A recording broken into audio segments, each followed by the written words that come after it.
بچپن کی باتیں واقعی بہت اچھی لگتی ہیں. آصف زرداری صاحب کا ایک بیان ہے کہ اپنی زندگی میں بلاول کو وزیر اعظم دیکھنا چاہتا ہوں. کیا آصف زرداری صاحب کا خواب پورا ہو جائے گا اگر یہ پنجاب میں کچھ شیئرنگ ویئرنگ ہو جائے؟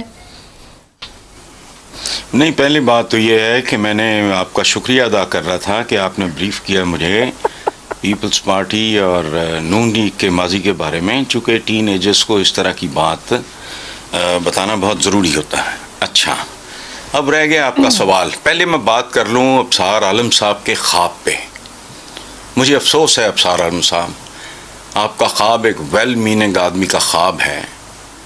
یہ فارچون ہنٹرز کے گروہ ہیں، they are not political parties, اور what we are watching is not democracy. بہرحال اینی وے، اب آپ کے سوال کی طرف 3 سطریں عرض کرتا ہوں. نون لیگ انتہائی سیانے، موقع پرست، گھاگ اور کھوچل لوگ ہیں. کھوچل کا لفظ میں بہت سوچ سمجھ کے استعمال کر رہا ہوں. بھرم رکھنے کے لیے یہ بہت ہی معمولی قربانی ہوگی حضور. وہ سیانے ہیں، مانے نہ مانے سیانے بہت ہیں. وہ یہ اپنا بھرم قائم رکھنے کے لیے کسی بھی حد تک جائیں گے.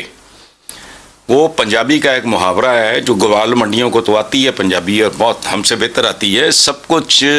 سب کچھ جاندہ دیکھیے تے ادھا دئیے لٹا. بالکل ہو جائے گی ایڈجسٹمنٹ، لیکن ایسی کسی ایڈجسٹمنٹ کے پیچھے یاد رکھیں، یہ جو ابصار عالم صاحب میرے سویٹ سے جو ہے نا، یہ ویل میننگ آدمی، ایک فرشتہ بغیر پروں والا فرشتہ اس طرح کے خواب دیکھتا ہے.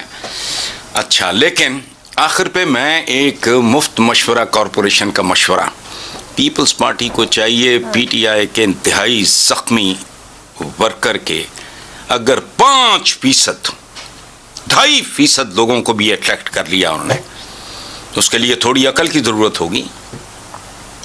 آپ یقین کرو، تماشا کچھ کا کچھ ہو جائے گا. بہرحال ایسی کی تیسی. آپ نے ابصار صاحب کے خواب کی 2 بار بات کی ہے.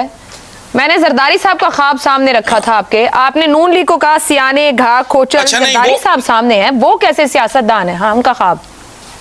اچھا نہیں، وہ نہیں، وہ بلوچ ہے. میں تو کہہ چکا ہوں پہلے کہ انہوں نے اس کی زبان کاٹی تھی، اس نے ان کی اشارہ کاٹ دی ہے. وقت بتا دے گا. اللہ ہم سب کو صحت زندگی دے. اور یہ خواب بھی کبھی پورا نہیں ہوگا ابصار عالم صاحب کا، حتیٰ کہ ان کے پوتے بھی یہی خواب دیکھ رہے ہوں گے. یہ وہ مٹیریل ہی نہیں ہے حضور جن کے لیے آپ اس طرح کے خواب دیکھتے ہیں. بہرحال اگر پی ٹی آئی کے انتہائی زخمی 2.5-2% کو بھی انہوں نے اٹریکٹ کر لیا، وہ ان کی اصل اچیومنٹ ہوگی. باقی سیٹیں تو جتنی مانگیں ان کو پتا ہے ان کے پلے ہے ہی کچھ نہیں. ذلت سے بچیں گے وہ. ٹھیک ہے، ہاں ٹھیک ہے. شہزاد صاحب آپ کی طرف آتی ہوں. زرداری صاحب کے خواب کی میں نے بات کی. خود بلاول بھٹو کہہ رہے ہیں اب باری میری ہے کہ خدمت کروں.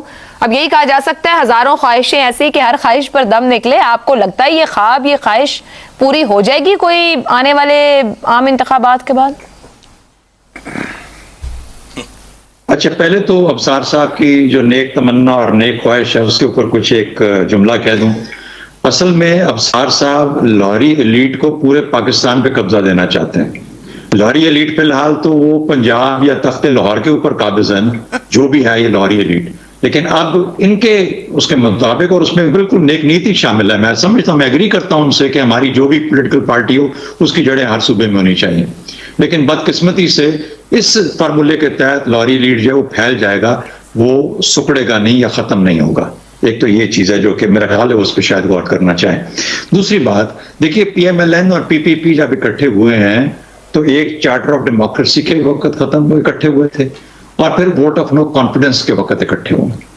ووٹ آف نو کانفیڈنس ان کی ڈوبتی سیاست، اور خاص طور پہ پی ایم ایل این کی بات کر رہا ہوں، ڈوبتی سیاست کو بچانے کا یہ ایک آخری موقع تھا جس میں پاکستان پیپلز پارٹی نے نون لیگ کی مدد کی ان کو ریکور کرنے میں. ورنہ ایک جو پارٹی پنجاب میں جو چیلنج بن کے ابھری تھی، اس نے نون لیگ کا تقریباً پنجاب کے اندر دھڑن تختہ کر دیا ہوا تھا، اور شاید نون لیگ کے لیے پھر اٹھنا مشکل ہو جاتا.